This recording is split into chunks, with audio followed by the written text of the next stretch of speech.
Hi and welcome back to our Tableau video series. आज की इस वीडियो में हम डाइव करेंगे एडवांस कैलकुलेशन में, जिसमें इंक्लूड होता है LODs, ने सुना ही होगा, लेवल ऑफ डिटेल एक्सप्रेशंस होते हैं ये, और एक होती है नेस्टेड कैलकुलेशन, एक कैलकुलेशन के अंदर दूसरी कैलकुलेशन। तो ये काफ़ी पावरफुल टेक्निक्स हैं ये भी, जिनसे टैब्ल्यू को नेक्स्ट लेवल पे लेके जा सकते हैं और काफ़ी डीपर इनसाइट्स डेटा से निकाल सकते हैं। तो ये सारी एडवांस टेक्निक्स बोल सकते हैं आप। बेसिक में तो हमने ऑलमोस्ट सब कुछ कवर कर ही लिया था।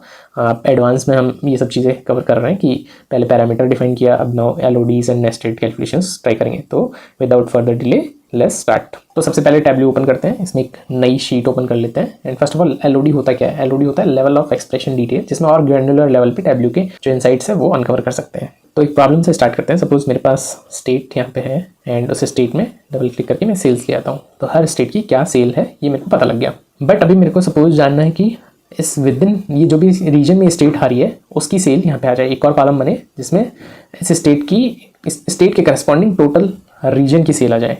ठीक है, तो कहने का क्या मतलब है, सपोज यहाँ पे रीजन आए, ठीक है, तो सेंट्रल रीजन की जो भी सेल है वो यहाँ पे एक कॉलम में आ जाए एंड हर इस स्टेट के लिए वो वैल्यू सेम रहे। तो वो कैसे कर सकते हैं? बहुत बार ऐसा कंपेयर करने के लिए चाहिए होता है कि टोटल सेल क्या है इस रीजन की एंड विदिन उसके इस स्टेट की क्या सेल्स है। ऐसे टाइप का प्रॉब्लम स्टेटमेंट आ सकता है। ठीक है, तो हमारे पास अभी कोई ऐसी फंक्शनैलिटी है नहीं टैब्ल्यू में कि डायरेक्टली ड्रैग एंड ड्रॉप करके हम ऐसा क्रिएट कर सकें।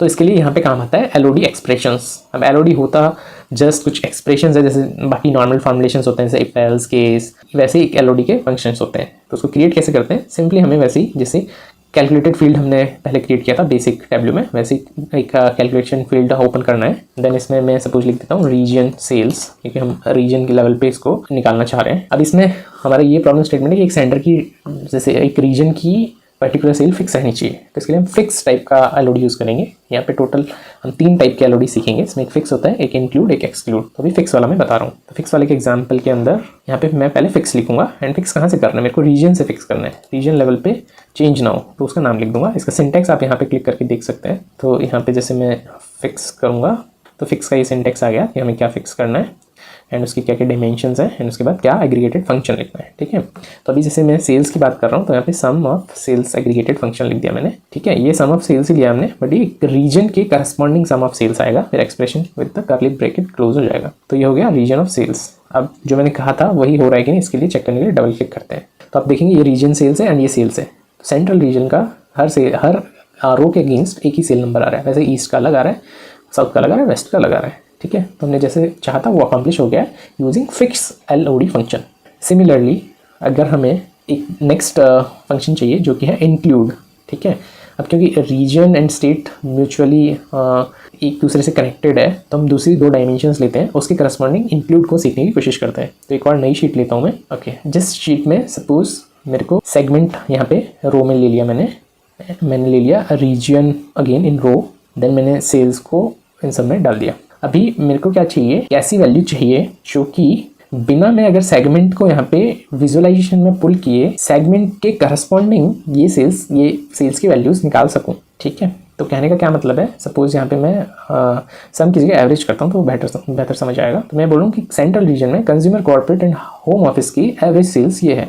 अभी एक टोटल का एक फंक्शन होता है यहाँ से, वो मैं ऑन कर देता हूँ, उससे थोड़ा और बेहतर समझ आएगा। ठीक है, तो ये सब टोटल्स ऑन हो गया सबका। तो सेंट्रल रीजन की टोटल 215 एवरेज सेल है। ये टोटल मतलब सम नहीं है, टोटल ऑफ जो भी हमने डायमेंशन यहाँ डिफाइन की है। एवरेज सेल्स 215 है। हाँ, तो अभी सपोज हमारे पास इस रीजन में इस सेगमेंट की इंडिविजुअल ये एवरेज सेल्स है, बट ये जो टोटल सेल हो रही है ये इन इंडिविजुअल सेगमेंट की एवरेज सेल नहीं है, बल्कि ये सारे इंडिविजुअल जो भी हमारे पास रोज है कस्टमर लेवल, उनका एवरेज नंबर है। बट हम अगर ये चाहें कि हमें एक एवरेज सेल मिले जो कि इन सेगमेंट को इंक्लूड करे ओनली और उनका एवरेज का एवरेज ले, ठीक है, तो मैं इस वैल्यू को पुट करता हूँ तो थोड़ा और पर्सपेक्टिव मिलेगा।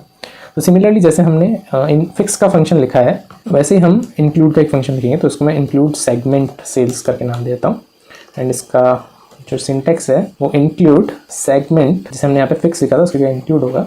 किसको इंक्लूड कर रहे हैं? सेगमेंट को इंक्लूड कर रहे हैं। देन हम यहाँ पे एवरेज सेल्स एक एग्रीगेटेड फंक्शन लिख देते हैं, इस बार हम एवरेज लिख रहे हैं instead of sum and okay करते हैं। तो यहाँ पे हमारे पास इंक्लूड सेगमेंट सेल्स करके एक वैल्यू आ गई। इसको मैं डबल क्लिक करता हूँ। ओके, डबल क्लिक करते ही यहाँ पे इंक्लूड सेगमेंट सेल करके ये एवरेज नंबर आ गया है। यहाँ पे एवरेज है बट यहाँ पे ये जो मेजर वैल्यू है यहाँ पे सम हुआ है, तो ये वाली वैल्यू लास्ट वाली जो है इन तीनों का सम आ रही है, बल्कि हमें क्या चाहिए, इन तीनों का एवरेज चाहिए। तो हम इसका एग्रीगेट जो है उसको चेंज करके एवरेज कर देते हैं। तो अभी आपको डिफरेंस समझ में आ रहा होगा।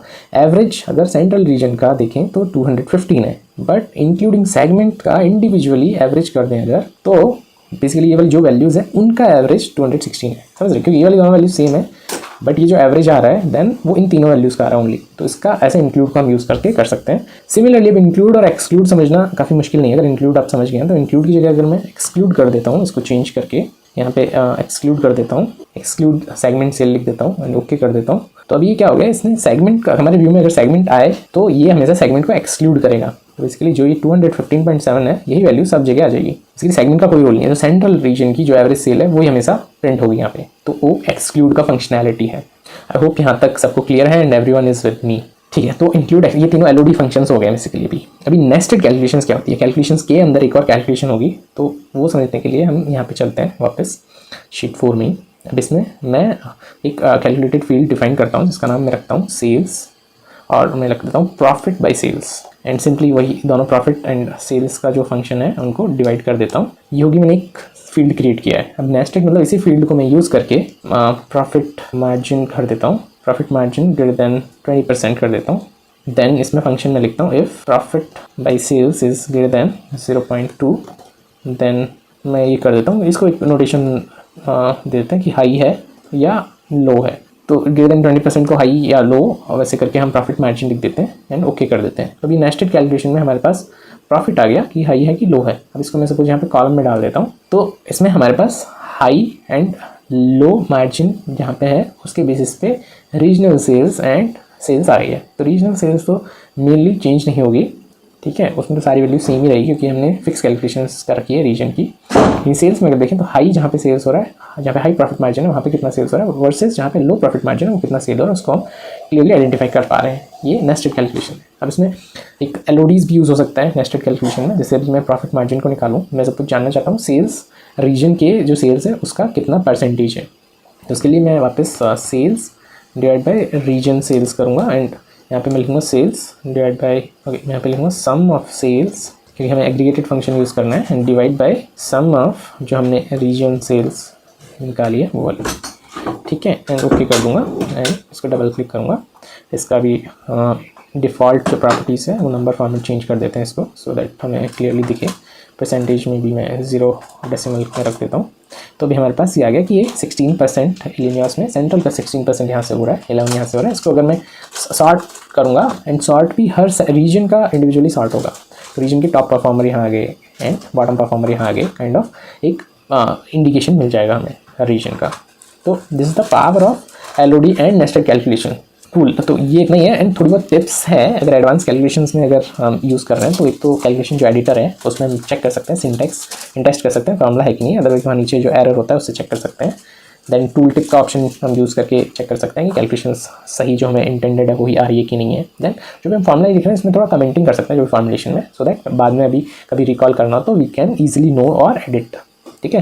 That's it for advance calculation Tableau में। तो नाउ आप ये सीख चुके हैं कि एलओडी एक्सप्रेशंस क्या होते हैं, नेस्टेड कैलकुलेशंस क्या होती है, जैसे हम डीपर इनसाइट्स अनकवर कर सकते हैं एंड पावरफुल विजुअलाइजेशन बना सकते हैं। आई होप आप सब पावरफुल विजुअलाइजेशन बना सकें। यहाँ तक सब मेरे साथ हैं, अगर नहीं है तो एक बार वापस से रिवाइज करके रिवाइंड करके वीडियोस देखें एंड और कोई सजेशन हो तो प्लीज़ कमेंट करके बताएं। अब नेक्स्ट वीडियो में हम देखेंगे कि डेटा ब्लेंडिंग कैसे करते हैं, जॉइंट कैसे काम करते हैं बहुत सारे मल्टीपल डेटा सेट्स के साथ। तो सी यू देयर, थैंक यू।